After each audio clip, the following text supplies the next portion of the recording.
Vitamin B complex बहुत ज़्यादा tough topic है इस दफ़ा विटामिन्स का, बहुत ज़्यादा मुश्किल है। तभी मैंने दोनों बुक्स चटर्जी और सत्या से मिक्स करके ये कोशिश की बनाने की।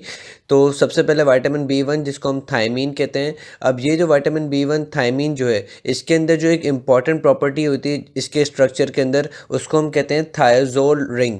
थायाजोल रिंग बस ये याद रख लेना कि सिर्फ़ और सिर्फ किसके अंदर होता है, सिर्फ़ और सिर्फ थायमीन के अंदर होता है। थायमीन के अंदर कौन सी इंपॉर्टेंट प्रॉपर्टी होती है इसके स्ट्रक्चर के अंदर, थायोजोल रिंग, जो कि क्या है, एक हमारे पास सल्फ़र कंटेनिंग है ना स्ट्रक्चर है इसके अंदर, जिसकी वजह से ये थायमीन जो होता है ये हमारे पास सल्फ़र कंटेनिंग विटामिन है।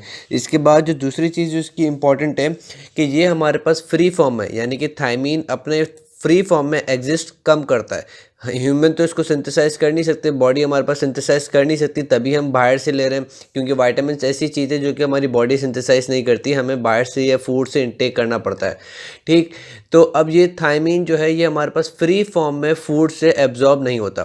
थायमीन जो है वो फ्री फॉर्म में फूड से एब्जॉर्ब नहीं होता, तो फिर ये किस फॉर्म में एब्जॉर्ब होता है, ये हमारे पास फॉस्फेट फॉर्म में एब्जॉर्ब होता है। फॉस्फेट कह दो या एस्टर फॉर्म में ये होता है, ये हमारे पास एब्जॉर्ब होता है।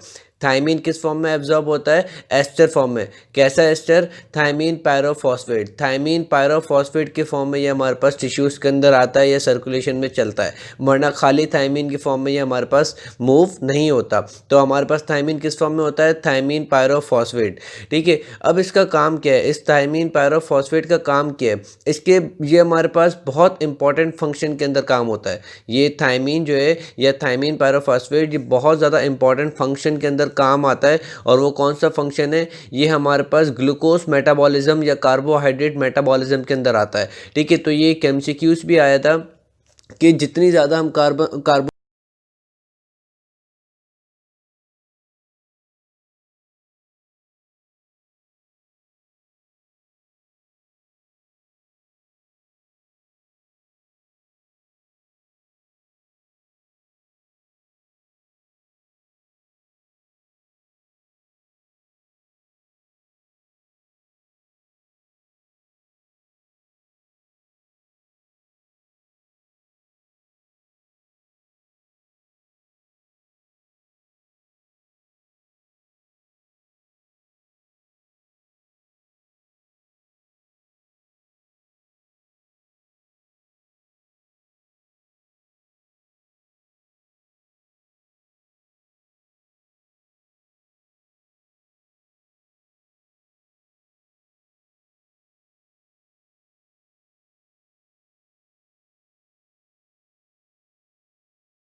मस्कीटो लिस्ट से ही लगाते हैं। ठीक है, उसके बाद एक और जो इसका इम्पॉर्टेंट रोल है वो ये है कि ये हमारे पास एसिटाइल कोलिन की सिंथेसिस में हेल्प कराता है।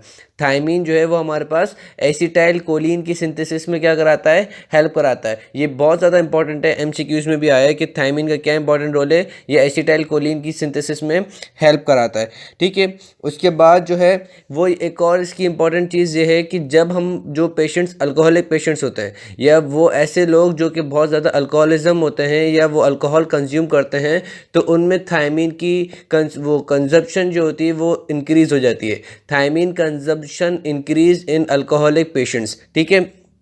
उसके बाद अगर हम इसकी डेफिशिएंसी देखें, तो डेफिशिएंसी हमारे पास एक क्लिनिकल कंडीशन होती है जिसको हम कहते हैं बेरी-बेरी, ठीक है। बेरी-बेरी जो होती है वो हमारे पास थायमीन एसोसिएटेड होती है। थायमीन एसोसिएटेड कौन सी डिजीज़ होती है? बेरी-बेरी। अब बेरी-बेरी की अगर हम टाइप्स देखें तो हमारे पास कौन सी होती है? एक होती है वेट बेरी-बेरी और एक होती है ड्राई बेरी-बेरी। वेट बेरी-बेरी का मतलब ये होता है कि हमारे पास कार्डियोवैस्कुलर डिजीज़ होगी, एडेमा पूरी बॉडी पे हुआ होगा, लोअर लेग्स पे एडेमा और दूसरी जगहों पे एडेमा हुआ होगा, ठीक है। उसके बाद हमारे पास क्या होगा कि बंदा चल नहीं सक रहा होगा सही से, और इसके अंदर क्या होती है कि ब्रेथलेसनेस, स्लीपलेसनेस कंडीशन हो जाती है। ड्राई बेरी-बेरी के अंदर हमारे पास क्या होता है कि हमारे पास न्यूरोलॉजिकल डिफेक्ट्स होना शुरू हो जाते हैं। ड्राई बेरी-बेरी में एडेमा नहीं होगा, ड्राई बेरी-बेरी में एडेमा नहीं होगा, न्यूरोलॉजिकल डिफेक्ट्स होना शुरू हो जाएंगे, ठीक है। और फिर क्या होता है कि बंदा है ना चल वल नहीं सक रहा होता है, और फिर अगर ये हमारे पास ट्रीट ना की जाए बेरी-बेरी तो बंदे की डेथ हो जाती है। उसके बाद हमारे पास एक क्लिनिकल कंडीशन है जिसको हम कहते हैं रेनिकी कॉर्सैकॉफ सिंड्रोम। रेनिकी कॉर्सैकॉफ सिंड्रोम, इसमें क्या होता है कि जो अल्कोहलिक पेशेंट्स होते हैं उनमें थायमीन की कंजम्पशन इंक्रीज़ होती है। अगर थायमीन उनको नहीं मिलता तो क्या होता है कि उनमें लॉस ऑफ मेमोरी और एपैथी ऑफ है ना नर्वस सिस्टम हो जाती है। फ्यू थिंग्स रह गई थी थायमीन की, वो ये है कि थायमीन की डेफिशिएंसी अगर हमारे पास होती है तो मैंने बता दिया कि बेरी-बेरी कंडीशन हो जाती हैं। उसके बाद क्या होता है कि हमारे पास ग्लूकोज़ जो होता है वो इंक्रीज़ हो जाता है रेड ब्लड सेल्स के अंदर, क्योंकि ग्लूकोज मेटाबॉलिज्म के लिए ट्रांसकीटोलेज नहीं होता, ठीक है। तो ये एक मार्कर है। दूसरा ये चीज़ कि हमारे पास थायमीन की डेफिशिएंसी से हमारे पास क्या होता है कि ज़्यादा अमाउंट में क्या होगा कि पायरुवेट जो है वो एक्यूमुलेट हो जाएगा। थायमीन की डेफिशिएंसी हो रही है मीन्स हमारे पास पायरुविक एसिड जो है वो है ना एसिटाइल कोए के अंदर कन्वर्ट नहीं हो रहा, तो ज़्यादा अमाउंट में पायरुवेट एक्यूमुलेट हो जाएगा, और वो नॉर्मली क्या होता है कि वो ब्लड को क्रॉस नहीं करता, लेकिन थायमीन की डेफिशिएंसी में वो ब्रेन को क्रॉस कर जाएगा और फिर न्यूरोपैथी करवाएगा, ठीक है। तो ये 2-4 बातें थी। और एक और बात कि थायमीन जो होता है ये हमारे पास ट्रिप्टोफैन मेटाबॉलिज्म में इंपॉर्टेंट रोल प्ले करता है। थायमीन जो है वो ट्रिप्टोफैन मेटाबॉलिज्म में इंपॉर्टेंट रोल प्ले करता है along with riboflavin, along with vitamin B6, ठीक है। 3 विटामिन ट्रिप्टोफैन के अंदर मेटाबॉलिज्म में रोल प्ले करते हैं, विटामिन B6, ठीक है, विटामिन B2 और विटामिन B1 जिसको हम कहते हैं थायमीन।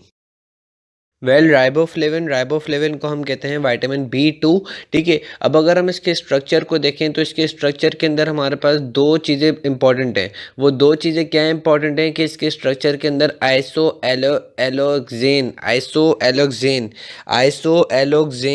ये हमारे पास एक इम्पॉर्टेंट स्ट्रक्चर होता है, और राइबोफ्लेविन की जो फंक्शनल कैपेबिलिटी है वो इसी स्ट्रक्चर के ऊपर डिपेंड करती है। राइबोफ्लेविन के स्ट्रक्चर को अगर हम देखें तो 2 चीज़ें होती हैं। पहली आइसोएलोक्सेन एक स्ट्रक्चर होता है जिसके साथ हमारे पास रिबिटाइल अल्कोहल 5 कार्बन का अल्कोहल होता है वो अटैच होता है। आइसोएलोक्सेन और रिबिटाइल अल्कोहल, आइसोएलोक्सेन और रिबिटाइल अल्कोहल ये दोनों मिलके हमारे पास क्या बनाते हैं? राइबोफ्लेविन, ठीक है। अब ये राइबोफ्लेविन की होती है फ्री फॉर्म, लेकिन हमें पता है कि ये वाटर सॉल्युबल जो विटामिन होते हैं ये हमारे पास फ्री फॉर्म में नहीं रहते, ठीक है। तो ये हमारे पास किस फॉर्म में होते हैं? ये हमारे पास कंबाइंड हो जाते हैं in the form of nucleotide, ठीक है। ये राइबोफ्लेविन किस फॉर्म में कंबाइन होते हैं? In the form of nucleotide. अब वो कौन से न्यूक्लियोटाइड हैं? वो हैं flavin adenine nucleotide, flavin mononucleotide, FAD और FMN। ये FMN सबसे पहले बनता है। FMN जो होता है वो हमारे पास कंबाइन हो जाता है रिबिटाइल ग्रुप से, ठीक है। तो हमारे पास वो राइबोफ्लेविन को FMN के अंदर कन्वर्ट यानी न्यूक्लियोटाइड फॉर्म में कन्वर्ट कर देता है, ठीक है। उसके बाद हमारे पास क्या होता है कि FMN से ही हमारे पास क्या होता है? FAD बनता है। FMN से हमारे पास FAD बनता है थ्रू फॉस्फोराइलेशन रिएक्शंस वगैरह, उसमें हमें डिटेल में जाने की ज़रूरत नहीं है। बस ये याद रखना कि रिबिटाइल ग्रुप पे जब हमारे पास ये FMN न्यूक्लियोटाइड अटैच हो जाएगा तो हमारे पास क्या होगा कि FMN बन जाएगा। रिबिटाइल ग्रुप पे जब हमारे पास न्यूक्लियोटाइड अटैच हो जाएगा तो हमारे पास ये FMN बन जाएगा, और फिर इस FMN से हमारे पास क्या बनता है? FAD बनता है। तो ये FMN और FAD ये दोनों के दोनों हमारे पास क्या होते हैं? ये न्यूक्लियोटाइड फॉर्म में एग्जिस्ट करवाने वाली चीज़ होती है, यानी कि ये राइबोफ्लेविन को न्यूक्लियोटाइड फॉर्म में एग्जिस्ट करवाते हैं। FMN और FAD दोनों क्या करते हैं? दोनों हमारे पास कोएंजाइम के तौर पे ऐड करते हैं। एफएमएन और एफएडी कैसे काम करते हैं, कोएंजाइम की फॉर्म में काम करते हैं। ठीक है, अब ये कोएंजाइम जब हमारे पास एक पर्टिकुलर एंजाइम के साथ अटैच हो जाएंगे तो वो क्या कहलाएंगे, ये हमारे पास है ना वो मतलब क्या कहते हैं, एक हमारे पास एंजाइम के साथ अटैच हो जाते हैं in the form of coenzymes. ठीक है, और ये कौन से एंजाइम के साथ अटैच होते हैं, ये हमारे पास डीहाइड्रोजिनेज एंजाइम्स के साथ अटैच होते हैं। कौन से एंजाइम के साथ अटैच होते हैं, डीहाइड्रोजिनेज, डी कार्बोक्सिलेज, ऐसे एंजाइम के साथ ये हमारे पास है ना कोएंजाइम के तौर पे ऐड करते हैं। एफ ए डी जो है ना, ये मोस्टली हमारे पास कार्बोहाइड्रेट मेटाबॉलिज्म के एंजाइम्स के अंदर पाया जाएगा। उनमें जो हमारे पास कार्बोक्सिलेज और हाइड्रोजिनेज होंगे उनके साथ पाया जाएगा। ठीक है, ये हमारे पास मोस्टली ज़्यादातर हाइड्रोजिनेज के साथ पाए जाते हैं। FAD FMN किसके साथ पाए जाते हैं, हाइड्रोजिनेज के साथ। कैसे ये क्या करते हैं, they are basically reducing agent. ये क्या है, बेसिकली रिड्यूसिंग एजेंट। वो कैसे रिड्यूसिंग, सॉरी FAD और FMN ये हमारे पास क्या है, ये हमारे पास ऑक्सीडाइजिंग एजेंट है। ये क्या करेंगे कि पहले एक सब्सटेंस को ऑक्सीडाइज करेंगे, एक कंपाउंड को ऑक्सीडाइज करेंगे, उनमें से हाइड्रोजन आइंस ले लेंगे। FAD FMN के ऑक्सीडाइजिंग एजेंट है। कैसे काम करेंगे कि पहले एक सबस्ट्रेट को ऑक्सीडाइज कर देंगे। ठीक है, और उस सबस्ट्रेट से ऑक्सीडाइज कैसे करेंगे कि हाइड्रोजन आइंस ले लेंगे और दूसरे सबस्ट्रेट के ऊपर हाइड्रोजन आइंस ऐड करा देंगे। तो FAD और FMN क्या करते हैं, they are particularly important in the transport of hydrogen ions. ठीक है, या हाइड्रोजन एटम्स। FAD FMN क्या करते हैं, हाइड्रोजन एटम्स या हाइड्रोजन आइंस को ट्रांसफ़र कराते हैं। ठीक है, मोस्टली जो इंजाइमेटिक रिएक्शंस जो होते हैं वो हमारे पास कंट्रोल्ड होते हैं बाय FAD। FAD जो होता है वो मेजर हमारे पास इंपॉर्टेंट इंजाइम इंपॉर्टेंट को इंजाइम है जो कि बहुत सारे इंजाइम्स के साथ या बहुत सारे मेटाबॉलिज्म वाले इंजाइम्स के साथ कंबाइन होता है। जैसे कि कार्बोहाइड्रेट मेटाबॉलिज्म के अंदर जो डिहाइड्रोजिनेज यूज हो रहे होंगे उनके साथ FAD होगा। और दूसरी चीज़, FAD जो होता है वो अमाइनो एसिड मेटाबॉलिज्म में भी इंपॉर्टेंट होता है। कौन से amino acid, D amino acid. कौन से amino acid, D amino acid. ठीक है, और हमारे पास कौन से इसके अंदर यूज़ होता है, फैटी एसिड मेटाबॉलिज्म में भी यूज़ होता है FAD। ठीक है, FMN जो होता है वो सिर्फ अमाइनो एसिड मेटाबॉलिज्म में यूज़ होता है। और कौन सा amino acid, L amino acid. ठीक है, अब ये मैंने तो बता दिया कि ये हमारे पास अमाइनो एसिड्स ये है ना हाइड्रोजन आइंस डोनर के फॉर्म में इस्तेमाल हो जाते हैं। ठीक है, इनकी डेफिशिएंसी, राइबोफ्लेविन की डेफिशिएंसी से क्या होता है, राइबोफ्लेविन की डेफिशिएंसी से ये होता है कि हमारे पास है ना ग्लोसाइटिस हो जाता है। यानी कि हमारे पास है ना वो, इसको ग्लोसाइटिस को कैसे कैसे समझाऊं, कि हमारे पास गम्स वगैरह में क्या होता है, इन्फ्लेमेशन हो जाएगी, चिलोसिस हो जाता है। चिलोसिस कहते हैं कि हमारे पास लिप्स वगैरह जो होते हैं वो रेडिश होना, वहाँ पे ना छाले टाइप स्ट्रक्चर्स बनना शुरू हो जाते हैं। Cheilosis, glossitis. टंग जो होती है वो हमारे पास क्या होती है कि वो पर्पलिश टाइप की, उस पर भी है ना मतलब रेडिश पर्पलिश टाइप की हो जाती है, थोड़ी मोटी हो जाती है। ठीक है, उसके बाद हमारे पास क्या कंडीशन होती है, सेबोरिक डर्मेटाइटिस। सेबोरिक डर्मेटाइटिस कहते हैं स्किन के ऊपर पेली पैचेस, स्केली पैचेस और ख़राब सी स्किन हो जाए एकदम से। ठीक है, तो ये हमारे पास राइबोफ्लेविन का ये पूरा था। और एक और चीज़ कि राइबोफ्लेविन की डेफिशिएंसी के अंदर, sorry, riboflavin is decrease in alcoholic patients. हाँ, ये शायद सत्या का पॉइंट है कि राइबोफ्लेविन, एक सेकंड में चेक कर लूँ। हाँ, chronic alcoholics are susceptible to vitamin B2 deficiency.